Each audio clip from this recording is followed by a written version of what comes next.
As they landed, figures emerged from the green gloom. Not Kaelari, not human, but something in between. Their skin bore both silver scales and warm brown tones. Their eyes held both amber glow and human depth. They moved without armor, without weapons. Their hands open. "You are late." One said, her voice like wind through reeds. "We have waited 900 cycles for the heir and the chosen one." Naira stepped forward. "How do you know us? Because the first bond was not yours. It was ours." A human explorer and a Kaelari scholar fell in love during the Great Silence. They built this sanctuary so truth would not die. "They are our ancestors." Leela's breath caught. She looked at Nira and saw the same wonder reflected there. The elders led them inside a lyra. Was a library of living memory trees grew from data cores. Songs were stored in flowing water. Every wall whispered stories of cooperation. Not conquest. Here you will learn the true purpose of the harmonizer. The elder said, "It does not control it, connects it. Lets minds share, not dominate, but only if both sides choose freely." Lila thought of Earth, of Zira, of the children playing in the crystal gardens. "Yes," she said, "that is what we need." For days they trained not with weapons but with empathy. The elders taught them to lower their mental shields, to listen, not to speak first, but to feel the shape of another's thought. It was harder than combat. Leela's mind kept reaching for answers instead of presence. But Naira guided her gently, like holding a bird, not to cage it but to let it trust your hand. And the fifth night the memory orb flared. Red alarms echoed through a lyra. Not sound but light pulses racing along the vines. "They are coming." The elder whispered, "The Vorthen have traced the orb's resonance." How? Lila asked. "They did not follow you. They followed the silence you left behind when you took the truth. The void called to them. There was no time to flee." The mothership appeared in orbit, not one, but three. This time, larger, darker, their surfaces covered in stolen glyphs from 100 dead worlds. "We cannot fight them." Naira said, "We do not need to." The elder placed the harmonizer seed in Lila's hands. "It is ready, but it requires 2 anchors. One from each world. One who knows Earth, one who knows Zira. You must stand together at the heart of a lyra and open your minds fully. If fear enters even for a second, the connection will shatter and the Vorthen will take everything." Lila and Naira walked to the central chamber, a dome. Open to the stars above, the Vorthen ships loomed like storm clouds. They held hands and activated. The seed light erupted. Not blinding, but embracing, it flowed from them into the asteroid, then into space, wrapping around the Vorthen ships, not as a weapon but as a question. For the first time in their existence, the Vorthen hive mind encountered something it could not absorb. A bond built on choice, not command, a love that did not seek to own, but to understand. Within the ships, the drones stopped. Their blank faces flickered with confusion, then pain, then something new, curiosity. One by one the ships powered down, their black surfaces turning silver, then blue, then green, like Earth's oceans. The hive mind fractured, not broken but blooming, each drone awakening as an individual. Some wept, some laughed, some simply stared at their hands as if seeing them for the first time. On a lyra, Lila and Naira collapsed into each other's arms, exhausted. But whole in the aftermath, the former Vorthen chose. New names, new paths. Many stayed on a lyra to learn what it meant to be self. Others returned to their homeworlds to rebuild, not as conquerors but as healers. Lila and Naira returned to Zira, not as heroes but as teachers. They opened the archives to all shared the memory orb with Earth and the new free minds together. They built the first true galactic council, not ruled by power, but guided by empathy. Years later, an old woman named May visited the palace garden, now filled with flowers from 100 worlds. She found Lila and Nira sitting beneath a tree, their hair streaked with silver, their hands still intertwined. "You changed everything," May said softly. "No," Leela replied. "We just remembered what was always true." Naira smiled and squeezed her hand. "He is mine." And the stars above hummed in agreement. The galaxy had known peace for 7 full cycles since the awakening of the Vorthen minds. Trade routes stretched like silver threads between stars. Schools taught children in 3 tongues, and more every year. Lila and Nira had grown older, not weaker but wiser. Their bond deepened by time, not just by crisis. They walked the gardens of Zira, less as rulers and more as gardeners, tending the fragile shoots of unity they had planted. But peace, like all living things, needs roots, and sometimes roots run too deep into the dark. It began with whispers, not of war but of absent ships on the outer rim. Reported missing signals, not destroyed, just gone silent. No debris, no distress calls, just empty space where voices used to be. At first they thought it was a glitch, a solar flare, a mistake. But when 3 more vessels vanished, including a Kalari science frigate carrying Naira's cousin Kale, the council could not ignore it. Lila felt it before she heard it, a hollowness in the air like the moment before a storm. She stood on the palace balcony watching the twin suns dip below the crystal spires and knew something was watching back. Naira found her there. Her steps slower now, her amber eyes still bright but framed by lines of care. She placed a hand on Lila's shoulder. They found Kale's ship and Lila turned her heart, already bracing for loss. It was intact. No damage, no signs of struggle, but the crew was gone. Every last one, their uniforms neatly folded on their bunks, their logs erased, not corrupted. Just blank, as if they had never existed. The only clue was a single symbol etched into the bridge console. A spiral with a dot at its center. An ancient glyph. Not Kailari, not human, not Vorthan. It belonged to no known civilization. The elders of Alira were summoned. They arrived in a vessel grown from living wood, their faces calm but their eyes heavy. They recognized the symbol, the silent ones. They whispered the first, children of the void. They existed before stars, before time. They do not conquer. They unmake, they erase, not to rule, but because they believe existence is a mistake. Lila frowned. That makes no sense. Why would anyone think that? Because they remember. Before, the elder said softly. Before light, before sound, before self. There was only stillness, and they longed to return to it. Naira's voice was sharp. Then they will not take our people. The silent ones do not fight. They simply remove what they touch from memory, from history, from cause and effect. It is as if they never were. A chill ran through Lila. She thought of Carter, of May, of all the names carved in crystal. If the silent ones came, those names would vanish. Not just die, but never have lived. We cannot fight what we cannot see, Lila said, but we can be seen. The elder replied, they avoid strong bonds. They cannot unmake what is held too tightly by love or purpose. You two are anchors. Your bond is a beacon. So we bait a trap. Lila said. Nira nodded. We let them come for us. The plan was simple and dangerous. They would take a small ship the same model as Kale's and drift near the last known vantage point.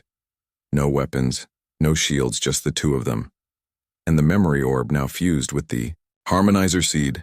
It pulsed softly in a cradle between their seats.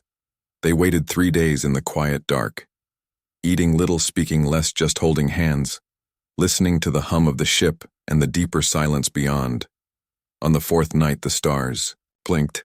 Not all of them, just a patch where light should be, but was not a perfect circle of nothing. Then the ship shuddered, not from impact, but from absence. The console lights dimmed. The air grew thin. Not from leak, but from forgetting. Lila gripped Naira's hand and activated the harmonizer. Light flared not outward, but inward, wrapping around them like a cocoon of memory. Lila thought of her first sunrise on Zyra, of Naira's laugh when she tasted strawberry for the first time, of the children playing in the garden, of the old lullaby. Her mother sang. Nira poured her own memories into the link. The scent of rain on obsidian stone. The weight of her mother's crown. The feel of Lila's hand in hers. The first time she said, he is mine. The void around them rippled. A figure appeared, not solid, not ghostly, but a suggestion of form. Tall, thin, with no face. Just smooth skin where features should be. It reached toward them, not with malice but with sorrow. Why do you cling? The voice was not sound but thought echoing in their minds. Existence is pain, is loss, is ending. We offer peace. Peace is not emptiness. Lila sent back, peace is holding someone's hand when the world ends. You do not understand. The silent one replied. We remember thee. Before there was no you know me, no love. Only calm, but there was no joy either, Naira answered, and no courage, no songs, no stars. You are not offering peace. You are offering sleep. And we choose to stay awake. The figure tilted its head as if considering. Then it stepped closer. The ship groaned. The metal began to fade at the edges, turning translucently. Lila felt her own memories slipping. Carter's face blurred. May's voice. Faded, she could not recall the color of Earth's sky. No, she gasped and pressed. Her forehead to Nira's. Remember with me together. They focused on the strongest memory they shared the day in the Obsidian Hall when Nira pointed and said, "He is mine." Not because Lila was strong, but because she was kind. The harmonizer blazed. The silent one recoiled as if burned for the first time in eternity. It felt something, not pain but presence, not loss but love. It made a sound like a sigh and stepped back into the void. The stars returned, but the damage was done. The ship's systems were failing. The coordinates were lost. They drifted for 2 days before a rescue beacon found them. "We must warn Earth." Lila said. "We must prepare," Nira replied. "The Vorthen do not negotiate, they absorb. They rewrite minds until the self is gone." A chill ran through Lila. She had read the archives, forbidden texts locked in the palace vaults. Stories of entire civilizations turned into hollow drones, speaking in one voice, moving in one rhythm, their eyes empty, their songs gone. That night Lila could not sleep. She walked the palace corridors until she found the old memorial garden where names of the fallen were etched into living crystal. She placed her palm on Carter's name and whispered, "I hope we are ready." The next morning a signal broke through the static. Not from the Vorthen, but from a human freighter. The last hope, a civilian ship carrying refugees from the outer colonies. It had barely escaped an attack. Its hull scarred, its crew half dead. The captain, a woman named May with one eye and a voice like gravel, staggered onto the bridge station deck and gasped. They took them all. They took their voices. Nira and Lila met her in the medbay.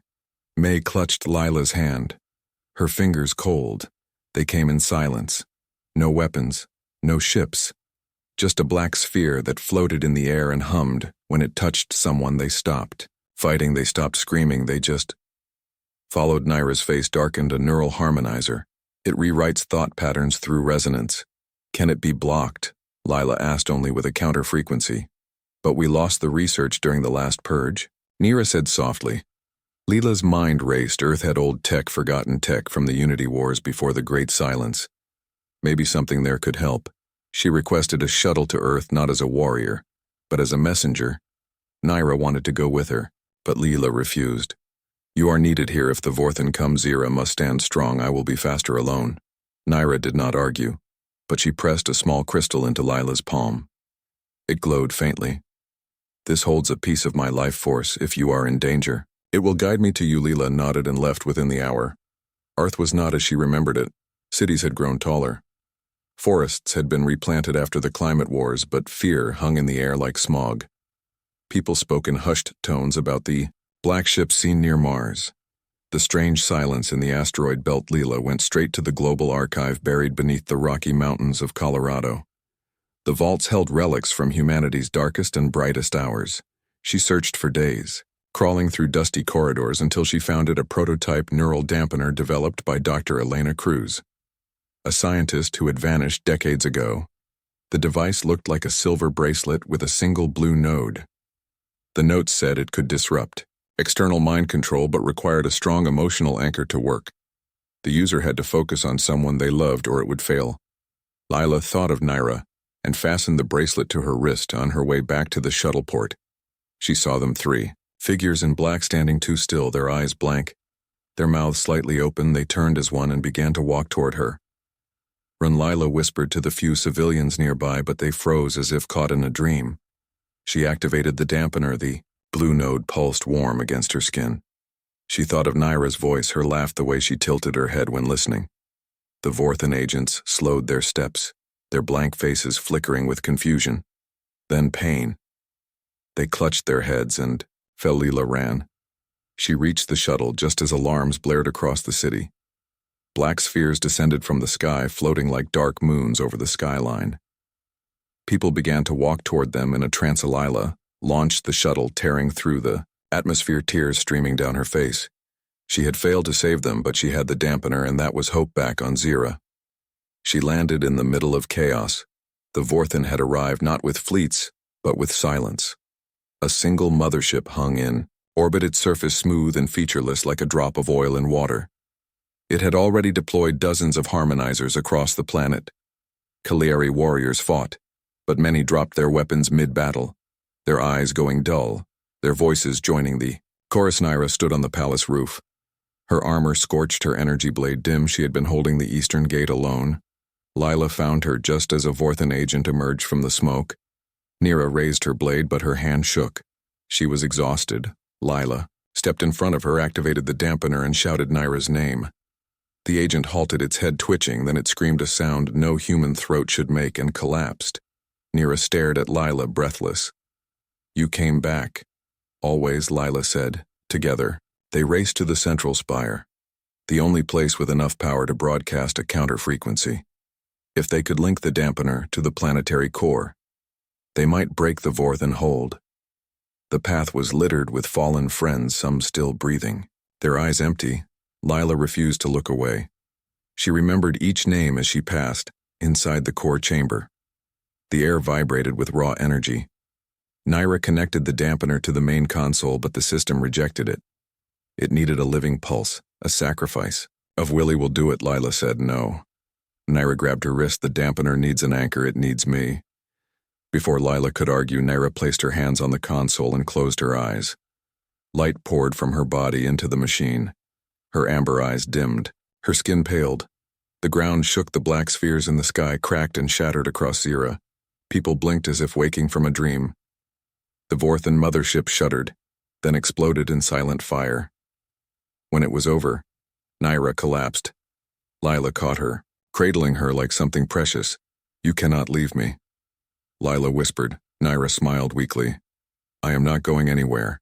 The bond holds, remember, in the weeks that followed.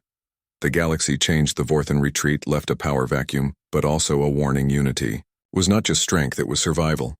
Earth and Zira signed the Eternal Accord not as allies but as one people. Lila was named ambassador, not by title but by deed, and Nira recovered, though her glow was softer now, like a star that had given part of itself to light the dark.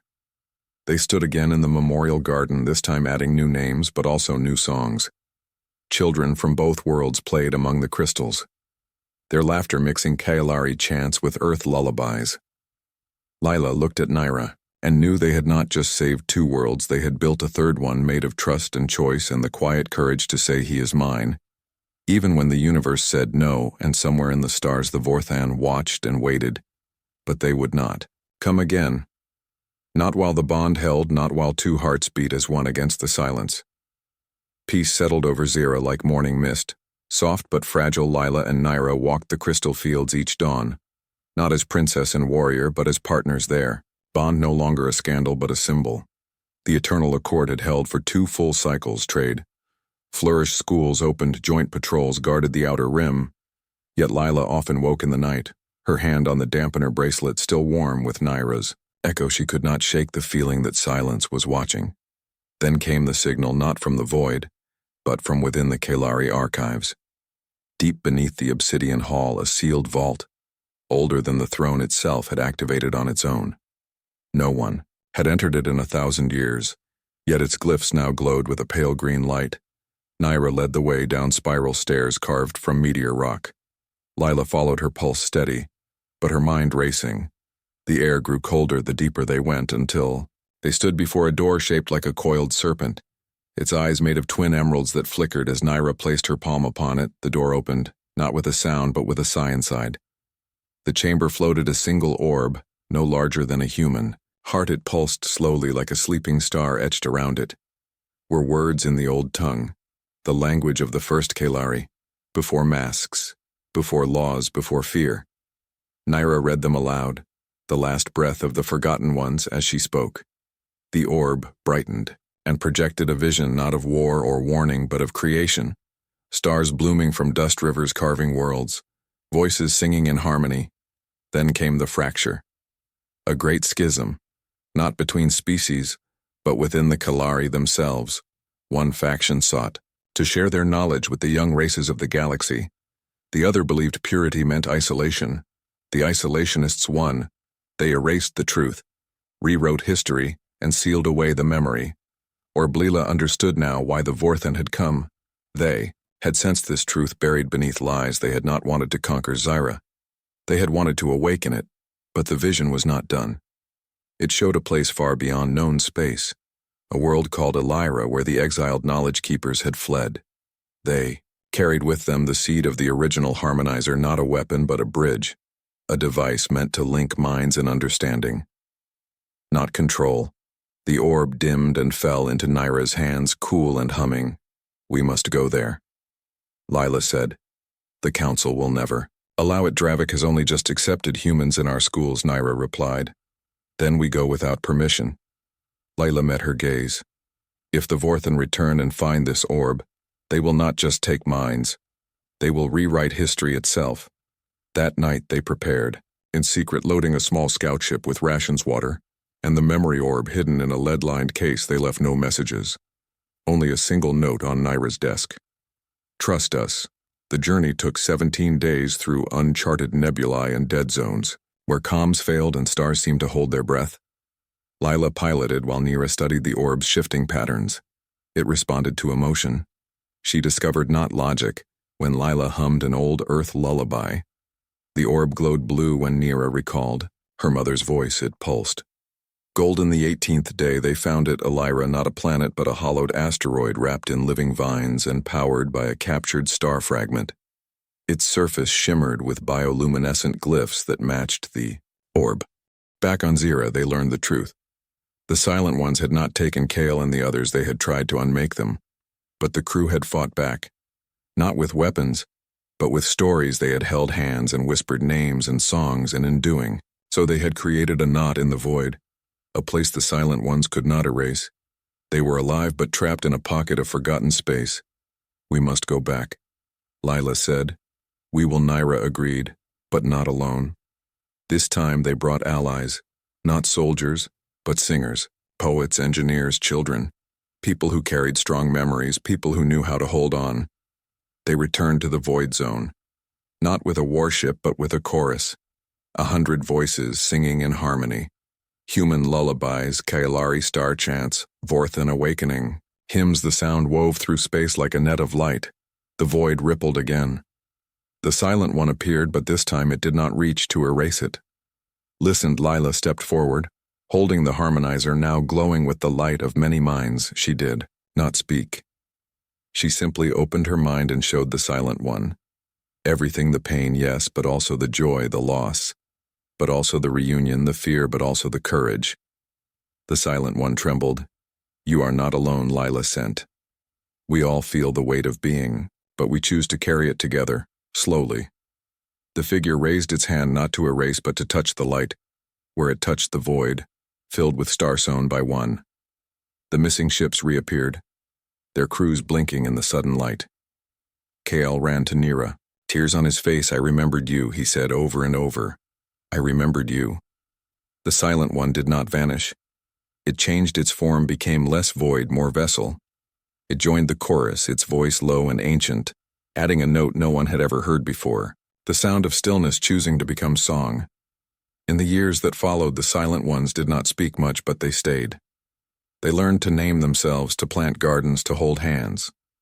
They became guardians of memory. Not erasers, but keepers, Lila. And Nyra grew old in the palace garden, now filled with trees from 1,000 worlds. Their hands still intertwined, their bond still the first and strongest thread in the tapestry of peace. One evening as the twin suns set, Lila leaned her head on Nyra's shoulder. "Do you think we did enough?" Nyra kissed her temple. "We did what we could, and that was everything." And high above, the Silent Ones watched, not to unmake, but to protect their voices. Now part of the song that held the galaxy together. And the years had softened the edges of war, but not the strength of memory. Lila and Nyra now moved with slower steps, their silver hair catching the light of Zyra's twin suns, like strands of starlight. They no longer ruled from thrones, but from gardens where children of many worlds came to listen to stories of courage, not of battles, but of choices. The kind that changed galaxies not with fire, but with faith. Yet, even in deep peace, the universe holds secrets. And one morning a child named Rhea, a girl with Kaelari eyes and human curls, ran into the garden clutching a smooth black stone. It hummed faintly and bore the same spiral symbol the Silent Ones once carried, Leela took it gently, her old hand steady. This is not from Harry. Naira touched. The stone enclosed her eyes. It sings of water and deep cold, a world not on any map. The silent ones who now lived among the people as quiet guardians gathered without being called, their forms. Less shadow, now more substance, their voices still, rare but kind. They bowed to Lila and Nira, and one spoke in soft thought waves. The stone is a key. It calls to the last echo. The last echo was a myth even among the elders, a place said to hold the first sound. The original note from which all life sang into being. Most believed it was a metaphor, but the silent ones knew better. They had once tried to silence it and failed. We must go, Lila said, though her bones ached with age. Nira smiled. You always say that because it is always true. They prepared, not as warriors but as pilgrims taking only water bread. The memory orb now dim with time and the black stone that grew warmer. The closer they got to the unknown. Their ship was small, grown from Alyran wood, and guided by the silent ones who drifted. Beside it, like gentle ghosts, they traveled beyond the rim, past the last beacon, into a region where stars were sparse and space itself felt thin like old cloth. There they found it not a planet, but a moon wrapped in ice so clear it showed veins of blue light beneath its surface. At its center rose a spire of black crystal, humming with a sound so low it vibrated in the chest. Not the ears as they landed, the ice cracked, not from heat, but from recognition. The ground opened a path leading down into the heart of the moon. Inside, the air was still and warm. The walls pulsed with soft light, and the floor was made of polished stone, etched with every known symbol and many unknown. The spiral was there too, but complete now, a circle within. A circle at the center stood a pool of liquid light, and above it floated a single note visible as a shimmering thread. This is the first sound, the silent one whispered. It is not a word but a feeling. The feeling of being seen. Lila approached slowly. The note bent toward her like a flower to sun. She reached out and touched it. Instantly she was not in the moon but everywhere at once. She saw the birth of stars, the first breath of life on Earth. The moment Naira pointed and said, "He is mine," she felt every hand ever held, every tear ever shed, every song ever sung, not as separate moments but as one great pulse of being. Nira touched the note next and gasped. She saw Lila, not just as she was, but as she had always been, a spark of kindness in a dark time, a choice that rippled through time and changed everything. The silent ones knelt not in worship but in gratitude. They had spent eternity fearing existence.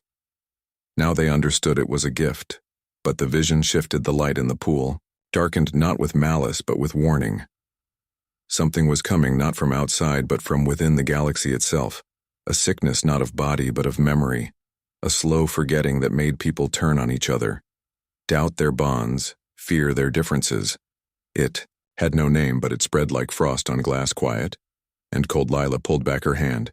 The note returned to its place, but the warning remained. We must warn them, she said. How the silent one asked. Fear cannot be fought with. More fear. Naira looked at Lila and knew the answer. We remind them. They returned to Zira not with alarms but with a gathering. They called every child, every elder, every voice, from every world to the great garden. And there Lila and Naira stood before them, not to speak, but to share. They activated the memory orb one last time, not to project images but to open a space where all could remember together. A human child recalled her grandmother's hands kneading bread. A Kaelari boy remembered his first flight through crystal. Canyons, a former Vorthan drone, hummed the first note he chose for himself, a silent one, placed a hand on the earth and felt its slow, steady song. The sickness of forgetting shuddered and broke, not because it was destroyed, but because it was seen and held in the days that followed. Communities built memory circles, places where stories were shared, not recorded, but lived, passed hand to hand, heart to heart. Lila and Naira knew their time was near. They sat each evening in their garden watching the stars, not with worry but with peace. One night Lila did not waken.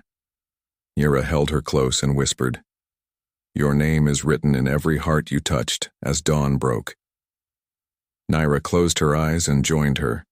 Their bodies were laid to rest beneath the oldest tree in the garden, its roots deep in Zira soil, its branches holding leaves from earth. Elira and 100 other worlds. The Silent Ones stood guard, not as mourners, but as keepers. They placed the black stone at the base of the tree, and it bloomed. Into a flower that glowed with the first sound years turned to decades. The garden grew. The memory circles spread across the galaxy, and in every place where kindness chose courage over fear. Someone would say, "He is mine," not as claim, but as promise, and high above the twin suns of Zira still rose each day, lighting the path for those who remembered that love is the oldest and strongest force in the universe. No one believed a human warrior's blood could save the alien princess, until it did. Beneath the twin suns of Zira, the royal court of the Kaelari gathered in the obsidian hall, its walls humming with ancient energy crystals, the air thick with tension and the scent of burning incense. The High Council stood in rigid formation, their silver robes shimmering like liquid metal. Their eyes hidden behind polished masks, they had summoned the last of the human envoys for judgment. At the center of the chamber stood Lila, a human girl barely 19, her dark hair tied back, her uniform torn and stained from weeks of captivity. She kept her chin high, though her hands trembled slightly. She was the youngest of the Earth delegation sent to negotiate peace after the border skirmishes near the Helios Rim. But the talks had collapsed, and now the Kaelari demanded blood. On the elevated dais sat Princess Nyra, heir to the Kaelari throne. Her long violet hair flowed like water over her shoulders. Her eyes glowed faintly. Amber, a sign of royal lineage, she wore no mask unlike the others. Her face open and unreadable. She had watched the humans closely during the failed negotiations, especially Lila, who had spoken not with threats, but with questions, who had offered water to a wounded Kalari scout, who had sung softly in the night when the silence grew too heavy. The Grand Elder Dravik stepped forward, his voice like grinding stone. The humans have broken the sacred truce. They trespassed in the silent zone. They must be punished, one life for one life. The law is clear. Murmurs rippled through the court. The humans had indeed entered the silent zone, a forbidden region where the Kaelari buried their dead. But Lila had done so not to spy, but to recover the body of her fallen comrade, Lieutenant Carter, who had died shielding a Kaelari child from debris during a reactor meltdown. She had carried him out through the storm, alone. Lila spoke, her voice steady. They were going to leave his body, to rot. I could not allow that. Dravik sneered, sentiment is weakness. Nyra rose slowly. The crowd fell silent. Even the crystals dimmed as if holding their breath. She descended the steps, her bare feet making no sound on the black stone. She stopped before. Lila studied her not as a prisoner, but as a person. Then she turned to the council. He is mine. The words struck like lightning. Confusion spread through the hall. He, Dravik echoed, then pointed at Lila. That is a female. Nyra did not flinch in our tongue. All warriors are he, regardless of form. Lila fought with honor. She carried the dead through fire. She spoke truth when others lied. She is mine. Gasps filled the chamber. It was unheard of. A Kaelari royal claiming a human as bondmate. Especially one so young and from a species deemed primitive. The bond was sacred. A joining of souls, not just bodies. It meant Nyra would share her life force, her status, her future with Lila. You disgrace your bloodline, Dravik. Hissed, Nyra faced him. Her amber eyes, blazing. I uphold it the old ways, say we honor courage, not origin. Lila showed more honor in one night than many here have in lifetimes. The council erupted. Some shouted in outrage, others watched in stunned silence. The law allowed a royal to claim any being who displayed exceptional valor, but no one had invoked it in 500 cycles. Especially not for an outsider. Lila stared at Nyra. Heart pounding, she had expected execution. Not this. Not a declaration that tied their fates together. She did not understand the full weight of the words, but she saw the fire in Nyra's gaze and knew this was not pity. It was choice. The elders conferred in hushed tones. The law was clear. If a royal claimed another in front of the court during judgment, the sentence was void and the claimed became protected by royal decree. But the bond could not be undone. Finally, Dravik turned his masked face toward Nyra. You will bear the consequences. I accept them. Nyra said that night in the royal gardens under the soft glow of floating lumina blossoms. Lila sat on a stone bench wrapped in a silken robe too large for her. Nyra approached carrying 2 cups of steaming root tea. She sat beside her, not too close but near enough to share warmth. Why me, Lila? As Nira sipped her tea, "You did not fear us, you saw us as people, not monsters, you mourned our dead as your own. That is rare even among our own kind." Leela looked down at her hands, still rough from training, still human, still small compared to the towering elegance of the Kailari. "I just did what felt right. That is the rarest thing of all," Nira said in the days that followed. The court watched with suspicion but also curiosity. The princess and the human spent hours together walking the crystal groves, learning each other's languages, sharing stories. Lila taught Nira about earth music and the taste of strawberries.